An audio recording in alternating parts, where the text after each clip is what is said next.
I'm glad someone nailed my talk title. Somebody asked me this morning, "Oh, what are you talking about?" And that's a good question. Every time I submit a talk to a conference, people are like, "Oh, what are you talking about?" I'm like, I wrote a title 3 months ago, and then I'm like, "Oh, I need to write a talk for this." So yeah, as Isaac said, this is measure twice, cut once. The importance of labbing out attack paths.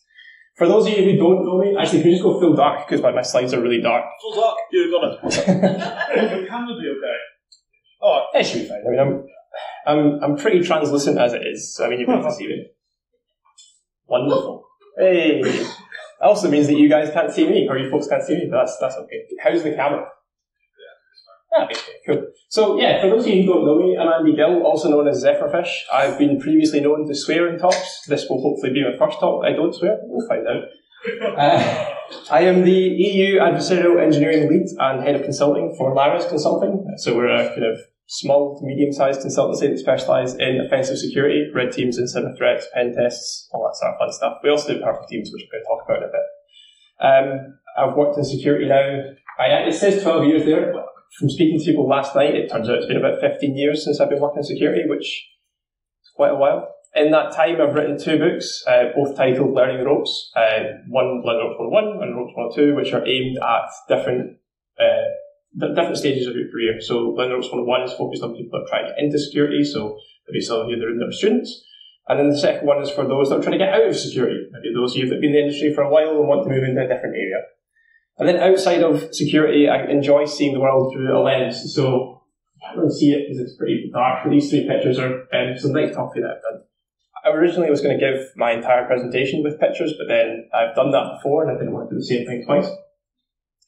So enough about me. The plan of attack for the talk. We're going to, first of all, look at the approach to learning environments. So for those of you who don't know from the title, we're going to be looking at how I, in environments, learn environments, map them out, lab them out, build tools, test them out in a lab environment before we go live, and some examples of maybe why you should do that before you go live because of the detrimental and catastrophic results that can happen. We're also going to look at how discovering mapping works, so mapping out defensive stacks from an offensive security perspective and also from a defensive security perspective. One of the things that I found from doing security for such a long time is that when you first get into pen testing or when you first get into consultancy, everyone's like, oh, I want to hack all the things. I want to be a hardcore hacker. I want to do all the hacks. But in real terms, you are a defender. Everyone is a defender. Your objective as a third-party consultant is to help the organization become more secure. You're highlighting potential vulnerabilities in their environment. You're highlighting gaps in controls. And in all honesty, the phrases for pen testing and red teaming, pen testing is security QA. It's not very sexy, but that's what it is. Red teaming is blue team QA. You are quality assuring the controls, the detection response of defensive teams. So if you're a blue teamer, realistically, you're the real heroes here. Then I'm going to talk about my lab setup. So an example of what I've got set up on a small system, pretty inexpensive. You can do it in the cloud. I prefer to do it on-prem, so I've got more control over things. Don't run the risk of running like hundreds of thousands of pounds or dollars of bills. Haven't been in the 6 figures yet, but 5 has been pretty expensive. Then going to talk about kind of examples of tooling that I've built for specific scenarios. So not necessarily offensive security tooling, but more how to identify things with environments that make my life easier, and also building specific tools with bespoke functions for one singular thing. When you do pen testing specifically, you can use a suite of tools to do things, but when you're doing a red team, you may be limited on what you can do. So you may be in a very mature client environment where you can't run things like net only, or you can't run command prompt, and building tools to do those kind of things makes life a lot easier. And then if we've got time at the end, we'll take some questions. So generally speaking, my approach when it comes to doing specifically red teams and insider threats, an insider threat being like an assumed breach where you have access to like a workstation or a virtual desktop environment, I want to gain an understanding of what the environment looks like before I start doing anything hacky, because I want to have a decent understanding of what applications are in place, what controls are in place. If I hover my mouse over the bottom right-hand corner of the screen, what applications are running? Is there an EDR in place? Not a lot. From just clicking about a system, you can quite quickly identify what the defensive stack might look like. You can identify quite quickly if there's like application allow listing in place, or whitelisting, which some people call it. You can also identify if there is additional logging in place. So one of the first things I do when I get on a box is I'll look at the C drive. If I've got access to the C drive, what's in there? Are there log files? Are there specific directories? Quite a good not indicator of compromise, but indicator of defensive tooling, specifically carbon black, is if you look in the root directory there, and you flick on hidden folders, if you've got the ability to, there's usually like a long string, like a random string, and it's a hidden folder. Those are there in place for identifying like indicators of ransomware, because typically when ransomware runs in an environment, it encrypts all the things and then triggers all the canaries. What I've also found out, thankfully not the hard way, because I didn't have to lab it out, was inside those folders there are a multitude of sub-files. So files that have got random file names like docx, xlsx, pptx, all the different Office documents, plus tech files, plus other things, which are canaries. If you open them, on their own, they probably raise like an information alert, but ransomware, obviously, you're encrypting everything at once, so by opening them all at once, you cause potential issues. So I want to emulate what a standard user does. Now, obviously, users aren't going to open up hidden directories if they don't have the view, so there's a certain degree of care that needs to be taken. And then I want to identify areas of focus. So if I'm doing an insider threat, often the objective isn't to go after like the main admin. While it's nice to have privileged access inside an environment, it's often, we want you to go after our healthcare records, or we want you to go after these specific financial systems, or in some cases, we want you to get access to databases that control the stock market. Now, I might need to go and get domain admin to get that access because I can grant myself specific permissions, but it's not the primary objective. Whereas threat actors specifically will often, well, ransomware actors, use ransomware as a good example because most of the time the degree of capability ranges from script kiddie, so just point and run like the kind of Conti playbook stuff, through to kind of tier 0, tier 1 nation state where they're inside an environment persisting for extended periods of time. And the level of coverage there is very, very different. So I want to identify what I'm emulating and what I'm looking for. So when I'm doing the kind of specifically offensive security side of the house and kind of purple teaming side of the house, this is my attack path methodology. It's very, very high level, but I essentially want to learn about my environment first. So start down at the bottom right here. Learn about what's going on. Then I want to replicate it. So I build my own environment to replicate what I see. Once I've built it, I've got an environment that I can test things against. I then want to break it. So I want to build out the kind of what tooling I can do, what attacks I can do, what happens when, like, every action has a reaction, right? So what happens when I run this tool? Okay, does this break, or does this tool flag, or do these processes kick into place? And I follow continuous attack, continuous defense, and then ultimately continuous learning. So CA, CD, CL. You have CI/CD, which is continuous integration, continuous deployment, but CA/CD is a term that we've coined at Larry's, which is continuous attack, continuous defense. And how that works ultimately is that this is a circle, right? So when we do purple teams, our defensive learnings get fed back into the attack. Now it's not a full, like, direct correlation, but we learn from the defense, we then build up the defense so that we can better our attack. And the other way around as well. So when we're doing attacks and we want to better our purple team, we ultimately identify areas that maybe of concern. So if we're bypassing like application whitelisting, for example, we might be using like living off the land binders and scripts. One of the things that we have quite a lot of success with is like install util. So install util is installed by default on most Windows systems. You can use it to proxy execution on an endpoint. And for the most part, quite a lot of application whitelisting or application I'll use AWL, AWA interchangeably because they're the same thing. It just depends how people phrase them. But ultimately, application whitelisting will, the learnings that we have from using install util bypasses that for a lot of things. If you're in the room and you're working blue team, looking at kind of the lol bash, so looking at the land boundary script, looking at the lol drivers, so looking at land, like vulnerable drivers, all those things are really good to look at.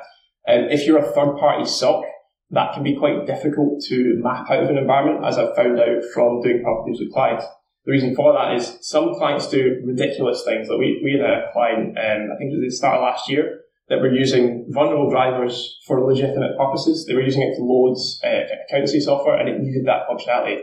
Now, from the blue team perspective, alarm bells were going off because there's a vulnerable driver loading that looks really suspicious, but in actual fact, it was being used for legitimate purposes, like actual accountancy. So, labbing out and kind of studying your environment.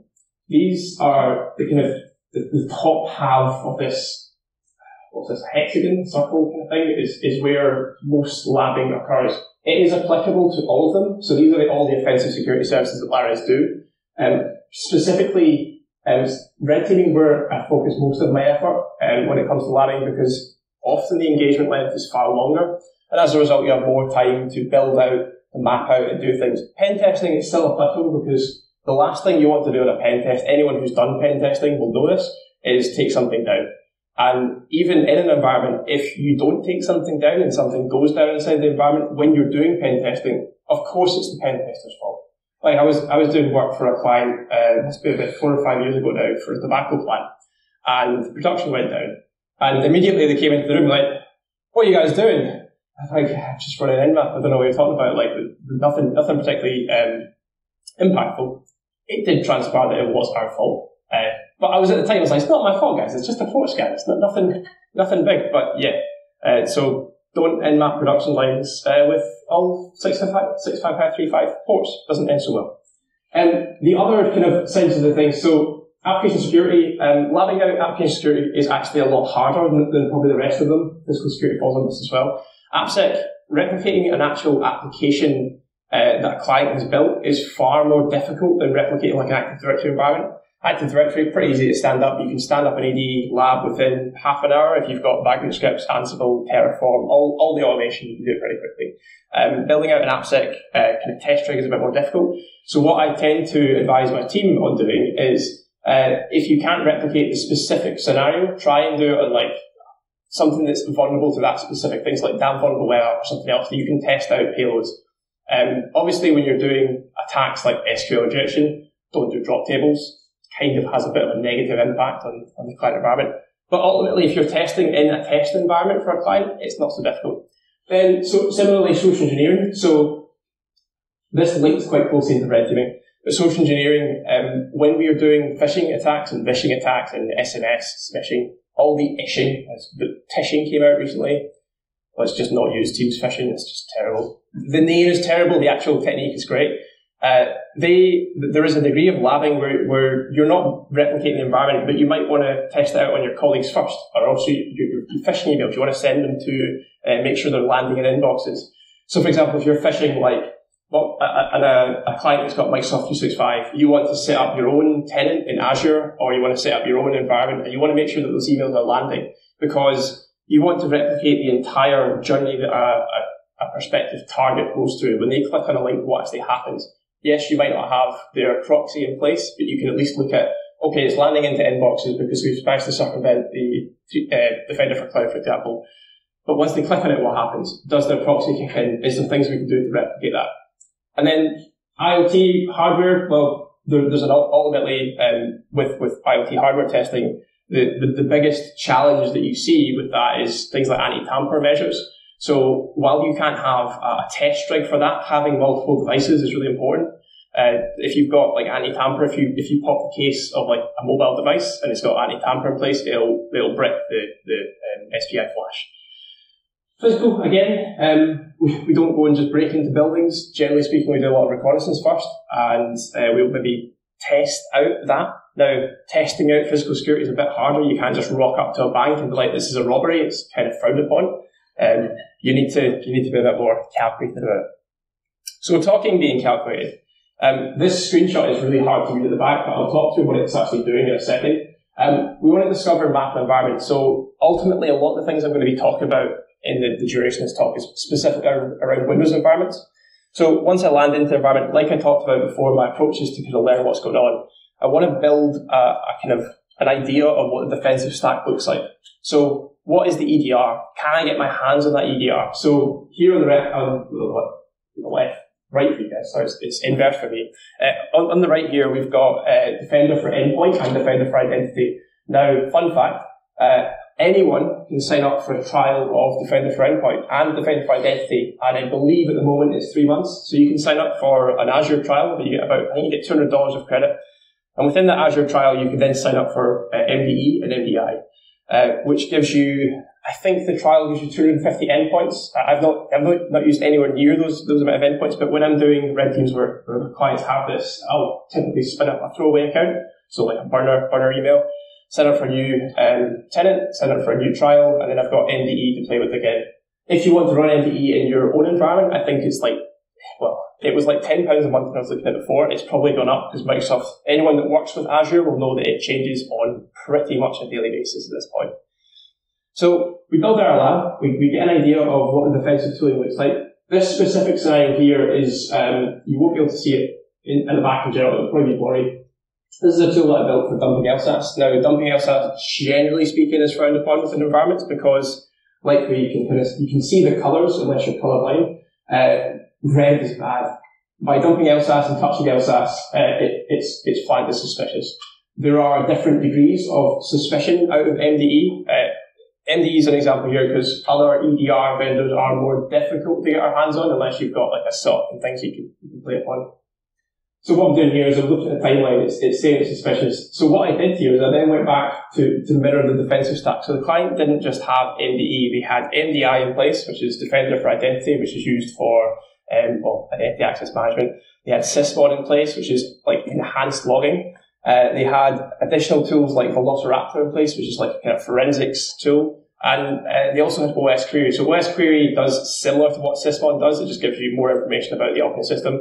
And they had lots of other defensive tools. But I was able to build out my own kind of replication of what it looks like in the environment. Not to just build tools for, but to kind of look at what standard Windows functions do.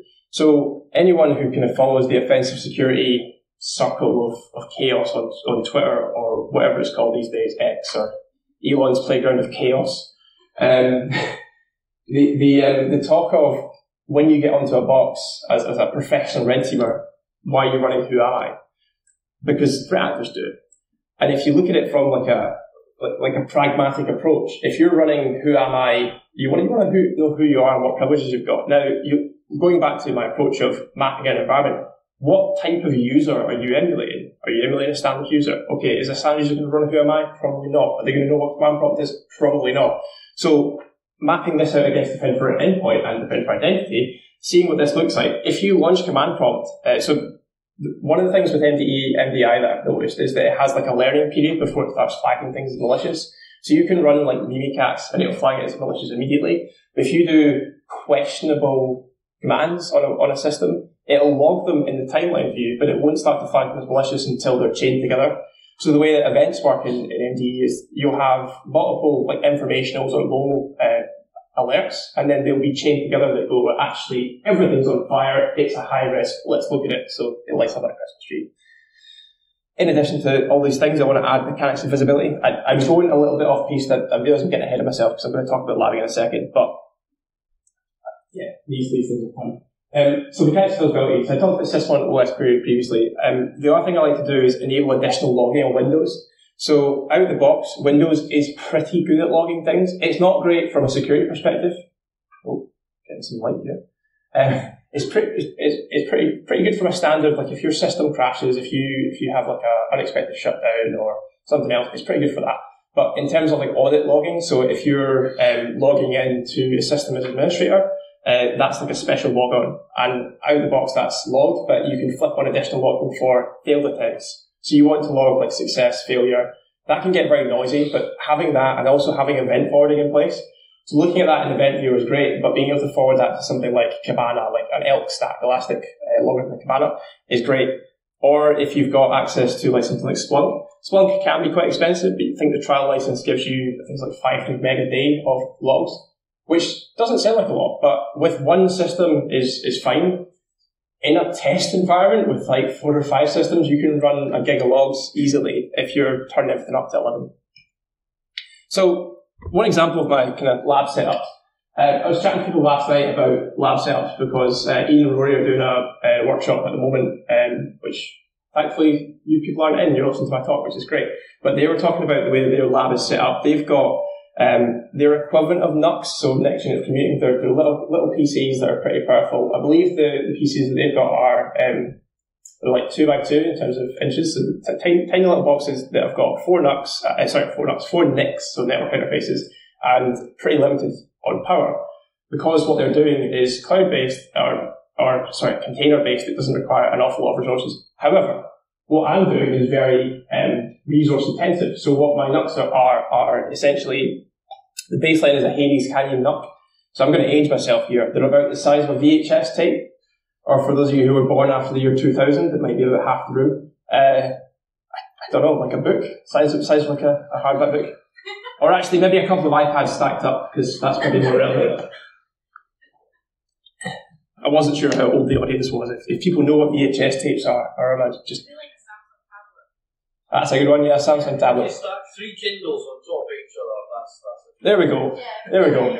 Or like this VoIP phone, like similar size. So yeah, they're pretty small. They're compact and they've got a lot of things in them. Ultimately, I have an addiction to buying NUCs at this point. I scour eBay. So this is a little bit off topic of the talk, but I scour eBay for broken NUCs and I go and fix them. I'm like my team bully me upwards and say I am like the fellowship of the NUC, like Lord of the Rings. I just collect all the NUCs. But yeah, enough about that. So my lab setup is I've got 3 of these at the moment that are all the same spec. So they're Hades Canyon NUC, which has an i7, 64 gigs of RAM, and currently 4 terabytes of storage. The innards of them is, like I say, tiny motherboard. It takes SODIMM RAM, so it's laptop RAM DDR4. It's got 2 M.2 slots, so I found out the other day that those M.2 slots can support up to 8 terabytes each. So you could actually rock a 16 terabyte NUC, but you're going to be limited on RAM, which is 64 gigs. 64 gigs of RAM, quite a lot of RAM. But when you come to building out or trying to replicate an enterprise environment, you go from having 1 domain controller and 2 workstations to, in this case, 3 domain controllers, 2 workstations, a certificate services server, and a CM. The kind of setup I've got here is a multitude of operating systems. The reason for that is in a lot of environments, in very mature environments, you'll find there's quite a consistent setup in that they'll maybe be more modern. They'll maybe have Server 2022, Windows 10, Windows 11. I've seen Windows 11 enterprise across the board in some environments, and the built-in protections is worth testing out. What's also quite interesting about the differentiation between Workstation 1 and Workstation 2 here is that the logging by default on Windows 11 is far better than Windows 10. So the scripts that I've got for setting up Windows 10 for adding additional audit settings, you don't need to do them on Windows 11. Not all of them, but some of them. The reason I've got multiple domain controllers as well, so 1 is for redundancy, 2 is for different attack types. So anyone who's looked at like shadow credentials, which is an attack where you have write control over an Active Directory object, you can modify the MS key credential attribute. What that allows you to do is authenticate as that machine. Why is this important? Well, if you have an environment where you have write access over like a domain controller, for example, you can become that domain controller and you can say, hello, domain controllers. Hey, folks, I'm a domain controller. Give me all your hashes. And then they're like, oh, cool. You're one of us. Have all our hashes. So that's why having multiple is important. Why am I saying this? For shadow credentials specifically, the domain level needs to be 2016 or newer. So if you've got 2008, for example, it's not going to work, which is why this is off most of the time, but it's used now and again for things I want to replicate. The third one down is the CA. So Active Directory Certificate Services is probably the most fun I've had in Windows environments since MS08 067 Net API. For those in the room that were, no, there's not going to be in the room that was born in 2008, hopefully. No, hopefully not. But MS08 067 is probably one of the most famous Windows exploits. It's the most sustainable SMB exploit that affects the Net APIs on Windows 2003 and XP. So anyone who's done like a CREST exam will have exploited that. They've now updated it, so I can say it publicly. But yeah, that was one of the exploits. What I was saying was, ADCS is kind of the new MS08 because what you can do with ADCS attacks is you can enroll certificates on behalf of higher tier users. Now, to be able to do this, there's a couple of prerequisites. The first thing you need is either credentials in the environment or the ability to relay a hash. So using like credential relaying or using coercion. So there's a vulnerability called Petit Tam which uses coercion of RPC, remote procedural call, to kind of target a domain controller or a highly privileged account to be able to enroll things. Why am I telling you all this? Well, it's going to be interesting in the next slide because we'll be talking about how to build it out. ADCS allows you to enroll a certificate on behalf of another user as a higher tier. So you can start off like as a domain, part of the domain users group. You can attack an environment and become domain admin within about a minute. How that works is you request a certificate for administrator at domain.local, or in this case, faithful.tech. which has swearing in it, but you're not gonna spell out the acronym. You can work that out on your own. So you have I? No, it didn't. Okay, well, damn.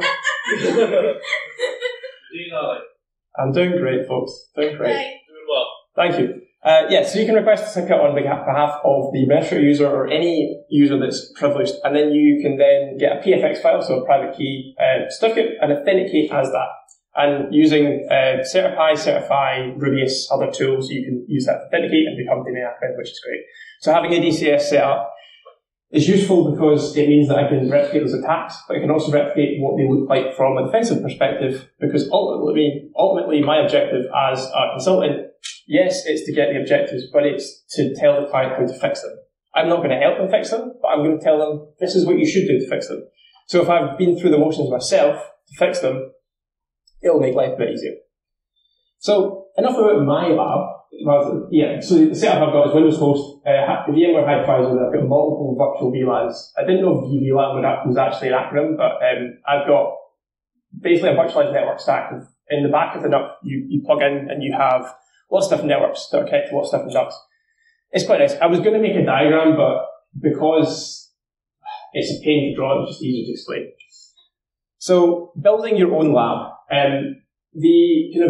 the core requirements, I would say, to build your own lab is probably maybe like a laptop with like an i7, maybe an i5 if you can. But i5 if you're really going on a budget. 16 gigs of RAM minimum, I would say. You can rock like 8, but it becomes quite difficult.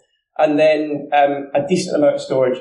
On average, most Windows virtual machines will take 60 gigs minimum to run. I mean, you can run them a lot less, but 60 gigs is kind of the advice. What I found that nowadays you can have virtual machines that share virtual hard disks. So if you're really running on a tight budget, you can operate with, I wouldn't advise it, but you can operate with like 4 or 5 virtual machines with the same shared hard disk. It can become problematic, but you can just partition it in a manner that each gets their own boot drive. So that works. But generally speaking, i7, 16 gigs of RAM, 500 gig hard drive should give you enough to run with a basic lab. In terms of actually building out a lab, I've written a lot of posts about so I wrote a blog series called Build, Break, Defend, Fix, which talked through different vulnerabilities inside of Windows environments, how to build them out, how to break them, then how to fix them, and then the defensive controls that you can put in place. You can follow those blog posts if you want, but there are more automated solutions out there. Generally speaking, I would advise you to go and learn to do it yourself and then automate it afterwards, because then you want to see how the cake's made rather than just have the cake. Some people like cake, but it's a good example. The kind of automation solutions that we've got here are Detection Lab. So the Detection Lab kind of says what it does in the tin, does what it says in the tin, does what it says in the tin. Myself. Detection Lab essentially sets up multiple virtual machines using Vagrant. So Vagrant's an automation, Vagrant and Ansible, which essentially orchestrates building a lab with, I think it uses, I've not used to look at it recently, but I believe it uses Splunk, like a Windows workstation like Windows 10, and a server, and I think there's an Ubuntu one as well, which is used for like security logging. And you basically give it the LAN IP address range that you want. So if you're running this yourself, you can put it in its own like /C. It's like its own class C range. So you can maybe give it like a /24. Or if like your home network is like 192.168, you might want to give it 172.1.6. You might give it 10.x.x. Don't give it a /8 unless you're really adventurous. /8 with DHCP is chaotic at best. So yeah, you give it the LAN range, and it goes and it does all the things you want it to do. One of the things I found, which is a bit of a nuance with Detection Lab specifically, if your home network is 192.168.whatever, which is most kind of consumer routers, Detection Lab defaults to that, so you need to go and modify the Vagrant, or you can do the nuclear option and change your home ranges to 10 dot ranges. It's entirely up to yourself. Once it's built, it will go and set up a default user, which is Vagrant, and a default password, which is also Vagrant, which is a nice fun fact if you find this in a client environment, because I've seen this before, where clients are running, you log in with Vagrant, and you've got local admin on a lot of systems. Yes, they're test systems, but you've got local admin. If your client, however, does that across their environment, and their local admin account is Vagrant, and the password is Vagrant, then we've got a problem. But I've only seen that once or twice. The second down here is not so much security focused. The automation lab, automated lab, if you go and check out the actual Git repository itself, it has lots of different tools and setups for different environments. The specific automated lab repository is for building a Active Directory lab environment on-prem, but they also have it for Azure. It's pretty much point and click. So you can point, specifically with Azure, I think they've actually got a marketplace click, so you can just click and it will go and spin up the things you want. Obviously, if you've got a tenant, you need to have a credit card and stuff set up and be cognizant that it might be expensive, but it's pretty easy. It's not got a security focus, so once you've kind of built the baseline windows, you maybe want to enable things like additional logging, which this blog post has quite coincidentally. So builds the environment. You can then do what you need to do, replicate things. You can build out additional scripts, you can build out additional hosts. It makes life a lot easier. And the third one down here is orchestrating hack lab. So this is a blog post on my blog, so blog.zsec.uk. Not written by me, actually, written by one of my colleagues that orchestrates a setup that one of my other colleagues had originally written. So one of my colleagues, a gentleman called Neil Wines, wrote a blog post quite in-depth, step-by-step of how to set up a Windows environment with 2016 and Windows 10 and lots of other setups, and set up different vulnerabilities because not every environment is secure at the box. So what this does is this automates that. So it uses Ansible and I believe Terraform to automate the creation of it. So you can basically pull it down, follow the instructions, point it at the hypervisor cluster that you want it to run from, and then it'll do the rest for you. So it makes life a bit easier. However, if automating stuff isn't up your street and you want to do the more hands-on set of stuff, my recommendation is to build like a baseline Windows setup, like a DC and a workstation, and then use a few tools. So probably the best free solution for logging is Sys1. Sys1, there are umpteen configurations for it. Probably the best one that I've seen is Swift on Security. Theirs is on GitHub. You point it to the config file, which is an XML, and it'll enable all the logging sources that you might want. Additionally, we've got Velociraptor. So I talked about Velociraptor previously. Velociraptor, I believe, is still free. This is the latest Git link I could find. I pull it down and run it locally. But it essentially puts an agent on every system, and then it has a centrally managed dashboard where you can control the endpoint. It acts not quite like an EDR, but very similar. So it gives you an insight into what the logging looks like, what behavior looks like, and how things operate. Then we've got Security Onion. So Security Onion is a virtual machine which has got a lot of different free open source solutions in it, and you can point that at an environment, and it can act as your security instance and events monitoring, so your SIEM. It works quite nicely. I think out of the box it's got 2 NICs set up, so you can point it to like the management network and then the testing network. Then finally you've got HELK, or Hunter Elk. Hunter Elk is an Elk stack, Elastic, Logarithm, and Kibana. I think it's Logarithm. I don't know what the L actually stands for. If anyone knows, shout out. Lodstash, that's the one. Been messing it up for years. Almost swore there, but I didn't.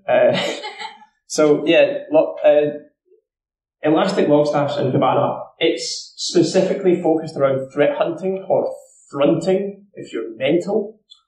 I hate the term, but people call it. Yeah, so it's pretty good. It gives you specific Elk queries for traditional attack types. What it allows you to do as well is identify where there might be, if you're doing adversarial activity, things that flag, and then how to hunt them, so that ultimately you can evade those hunts. So you're outfoxing the blue team, and then at the end of it, you can recommend to a client how to fix it.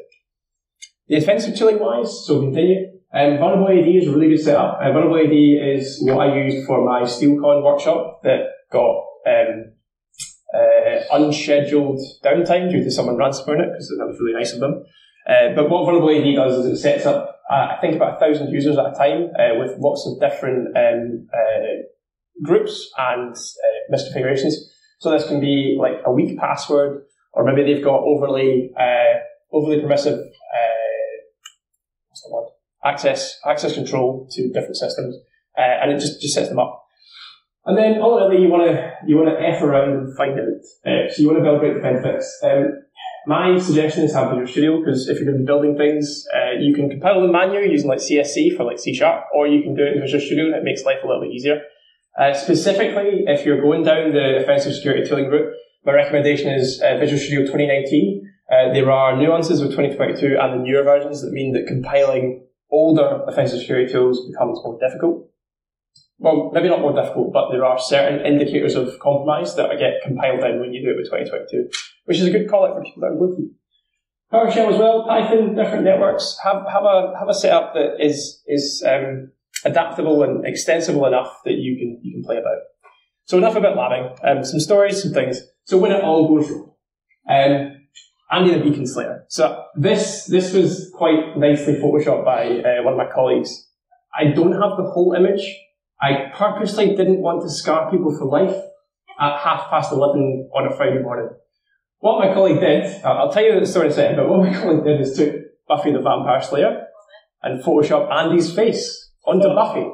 Oh my. Yes, that is nightmare fuel for anyone that can imagine it now. It's horrible. So Which image is Buffy? the one that this is, if you search Buffy the Vampire Slayer on Google, you'll find like one of the ones, and it looks like this. So I became the Beacon Slayer. So Beacon, C2, command and control.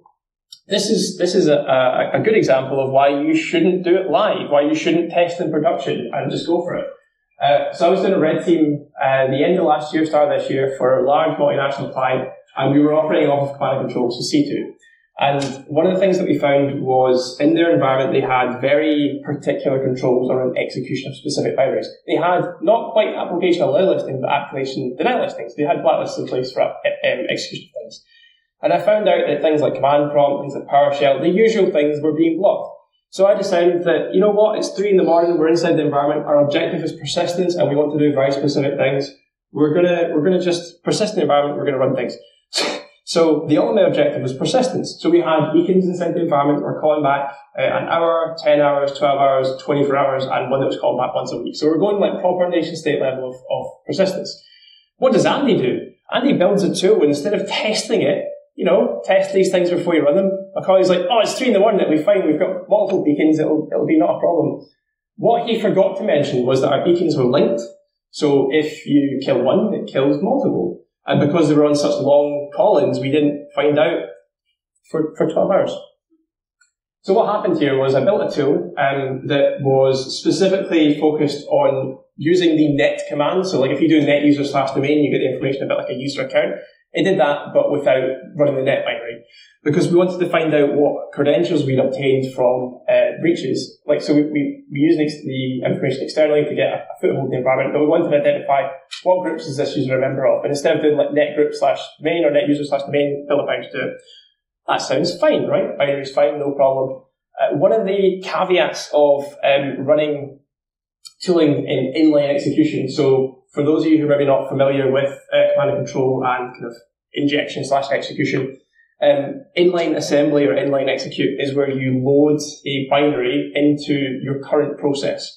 Now, what that means is that you're loading into your own namespace, so like a disposable namespace. You run your binary, you do your execution, and it does it and returns it back to the beacon. However, what that means is if you run a tool that you've built half an hour before that doesn't exit gracefully, it just goes system.exit. Not only does it kill the process that you've just run, so the tool, it kills the parent process as well, because you've said, hey parent process, I want you to exit. And that's what happened. So our beacon that was calling in once every 10 minutes went dead for 12 minutes, 13 minutes, 14 minutes. I was like, oh, maybe it's just sleeping, maybe it'll be fine. Got to like half an hour, my colleague's like, that's not coming back at me. But it gets worse. I don't have a screenshot of the other ones, but it gets worse. So because we had like 4 beacons in the environment, 3 of them were linked together because one was over SMB, one was over other protocols. The ones that were calling back like once an hour came to an hour, and I was like, oh, there's jitter, it'll be like an hour and 15 passes. Maybe it's still jitter, hour and a half passes. I'm like, this is not looking good. This is really not looking good. Dies. Well, okay, cool. We've still got the one that calls in every 12 hours. So this is 3 a.m. So as you can imagine, it's not checked in yet. The check-in was due at like 8 a.m. So I stayed up until 8 a.m. to make sure that it checked in. Didn't check in. So I was like, oh no, it's died. Thankfully, the one that checked in every 24 hours was on a separate C2 channel. It wasn't linked, so that was still checking in. But that wasn't the first time I did it. So once we got persistence set up in the environment, we rerun it again, we got more tools. This time I'd actually test it out in the environment. I was like, right, tested it out, it's all good, it all works. I built a keylogger that would essentially, keylogger, log in what people type in, but it would as soon as the keyboard became inactive for a 20-minute period, it would then exit the process. So I tested it out in my environment, let it run for 20 minutes, I'm like, yep, that's gracefully exiting, everything's all good. What I hadn't accounted for was the keyboard layout, and on the specific keyboard layout, I think the target had like a power button on the key, and for some unknown reason, when they hit escape, it just killed the process, like not gracefully, just outright killed it, which killed the beacon, which killed the other beacon, which killed the other beacon. And I was like, yeah, not great. So that's what happens when it all goes wrong. However, when it goes right, this will soon doesn't work. So talk about bespoke functions. The tool I talked about before, I built these two tools for the specific environment. What these two tools do is we've got inclusive of mass and inclusive of individual. A mass is for gathering group information, and individual is for gathering group information for individuals. So one and two. The equivalent function is net user and net group. I built these specifically because I wanted to know what members of groups users were and what groups users were a member. And I built these so that I could look at what they look like. So talked about SysMon quite extensively. What this is doing, and these are the kind of indicators of attack and indicators of compromise of running this tool.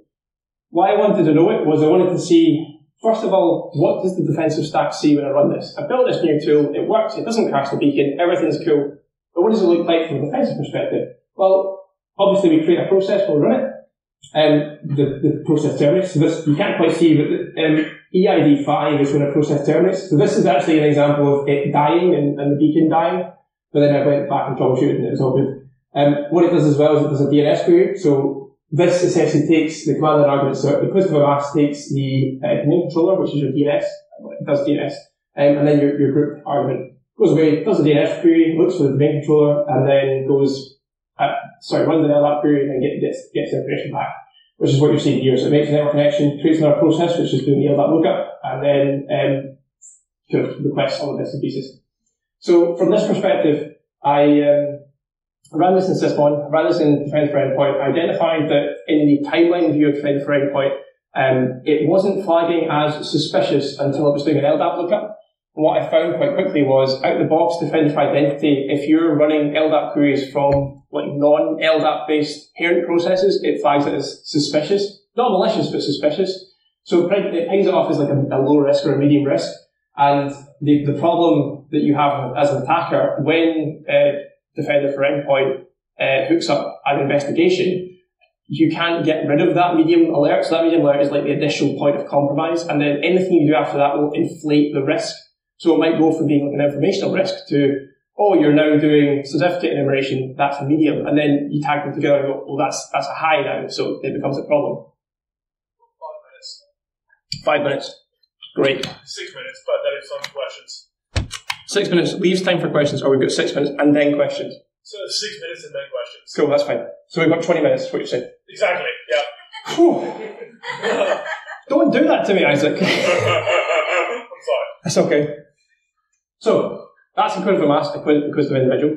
The other thing I talked about was making non-offensive security tools. So, one of the things that is not applicable to every C2, there are some C2s that operate on like a C# basis. And C# has the CLR, the Common Language Runtime. Now, what the CLR does is it loads in all of the .NET framework into memory and allows you to call it. So things like PowerShell use the CLR, other tools that are maybe C# based, .NET based use the CLR. But if you've got a .NET based application and you're loading a .NET based application, that's an indicator of compromise or an indicator of attack. So what I did was I wrote a tool called CLR Enumerator. And what CLR Enumerator does is it does what it says in the tin. It enumerates the processes in the environment that are running the CLR. Now, why is this important? This is important because if I'm building malicious tooling and I want to blend into the environment, I want to find out what processes I can use as sacrificial processes, or I can spoof and become those processes. So this is running my lab environment, so there's not many applications that are running the CLR. The caveats to using this is because it's listing out the processes, it needs to have local administrator access because it's accessing like system level processes.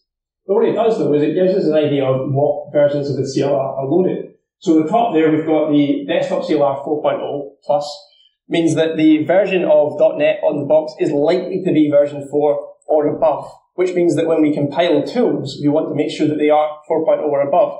The odds are that they may be 3.5 in the box, but using 4.0 or above is a good stand.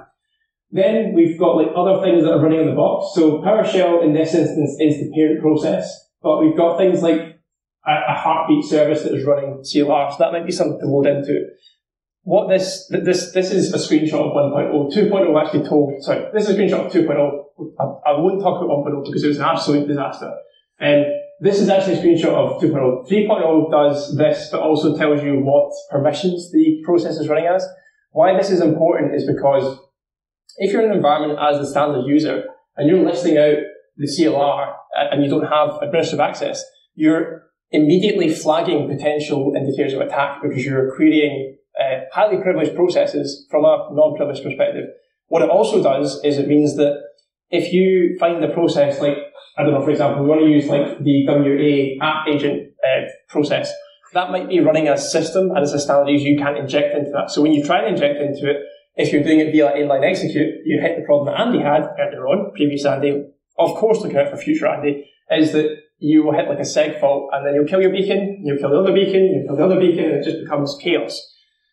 So that's what that does. What it does, though, from a kind of defensive standpoint, is this is like an example of sysmon, and what it does is looking for lots of different images. So, of course, the loaded images into a process, the CLR is an image. It looks for the app domains. This is quite a lot of information that it's looking for. So I wrote it for kind of the prerequisite for building more offensive tools. And it also shows that the target user we're running as a system and the source user is faithful user. So the faithful user has elevated their privilege to system because we're running it as an administrator and we're using like different kernel calls. As an attacker, I take this information on board and I want to scale down what that's doing so that I can make it non-suspicious. This specific call out here is because we're calling the LSAS process. Anything that touches the LSAS process with most good EDRs, I'm going to say good because there are some that are like, yep, you can touch LSAS, not a problem, it's fine. Most good EDRs, as soon as you touch LSAS, even if it's just a task list, will flag it as suspicious. Some will even go as far as saying this is potential start of malicious activity. So that's what that is. Offensive tools. So this is a really good example of testing things out before it goes horrendously wrong. I built a tool, so anyone who's done pen testing before will maybe have heard of a tool called Kerberoot, which is for ASREP, so pre-authentication brute forcing. So you're querying Kerberos for valid usernames, and you can feed it a password list, and you can brute force passwords.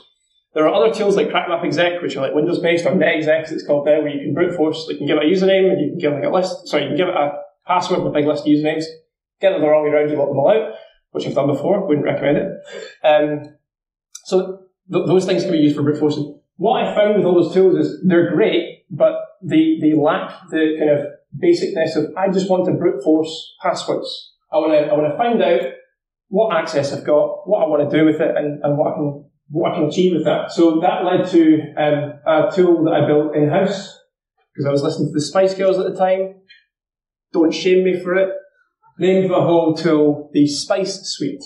Not spice like the drug, spice like the Spice Girls. You know, great.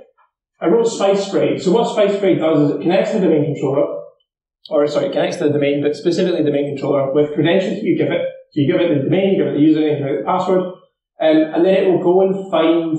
It has different flags. First of all, it'll pull the password policy. So that's probably the most important thing. Knowing what you're up against first. So what is the lockout? So how many attempts can I make before locking a user out? What's the observation window, which is probably the most important one, observation. So in what period of time can I make a certain amount of requests before I lock a user out? And what's the kind of reset? So found out the hard... Is my mic died? Hello? My mic is dead. Well, I'm going to shout, unless I can turn something else on. Oh no! Will that work? There we go. That'll do. Ta-da! So, is this on? I think the on button's on. Is it on? Everyone hear me? Yeah. Excellent. For anyone who's watching the recording, my mic just died, but we're back to like a different stream, so hopefully it'll be fine. What was talking about? Spice spray. Spice girls are great. Fantastic. However, so what this does is it queries for the password policy. What I found out the hard way was, not on this specific scenario, but if you have an observation window of 99999999, that's an infinite observation window. So if you're spraying against a user that has, say 3 attempts, that infinite observation window means that you can do a password spray today, you can do a password spray next week, do a password spray the week after. Because it's 3 attempts, you've locked them out. What I found was by doing this in a lab environment, if you spray 3,800 users in one fell swoop with an infinite observation window with a little bit of jitter, you'll lock them out in a second.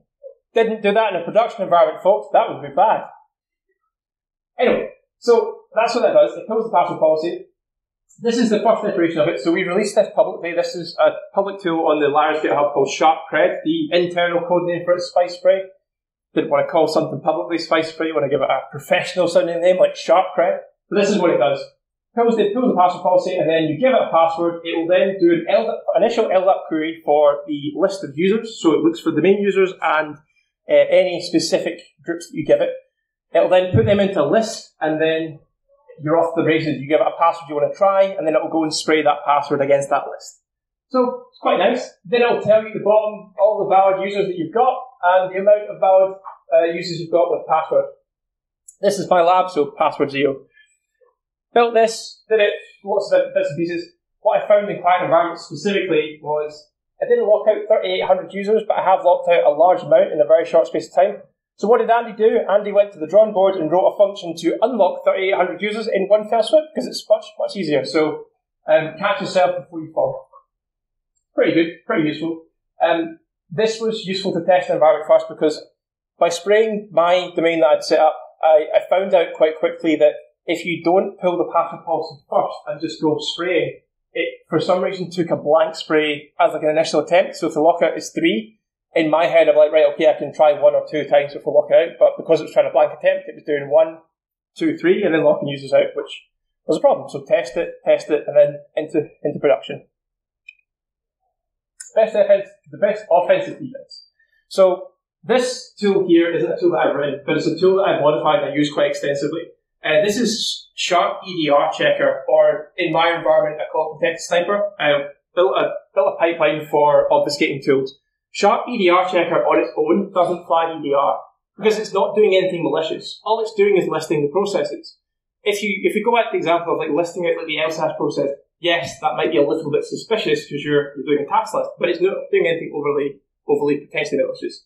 What it does though is it does a task list. It looks at the local operating system for the installed programs. It looks for the services that are running on the endpoint. It also looks for the loaded drivers. What I've done to Sharp EDR Checker is modified it in a way that it doesn't call out ANSI.dll, because what I found was specifically Defender on its own will flag this as malicious if you call ANSI.dll because of the anti-malware scanning interface. I think that's what it stands for, ANSI. Yeah, anti-malware scanning interface. If you call that DLL on this in general, it says this might be malicious, so I had to space it out. So, why is it important? Why am I talking about it? I'm talking about it because when I talked about at the start, you want to map out the defensive stack. What this allows you to do is quite quickly, as a standard user, identify what defensive tools might be on the box. So, from this example, we can see that Sysmon is running, Smart Screen is running, which correlates against Defender. There's no suspicious modules found in your process.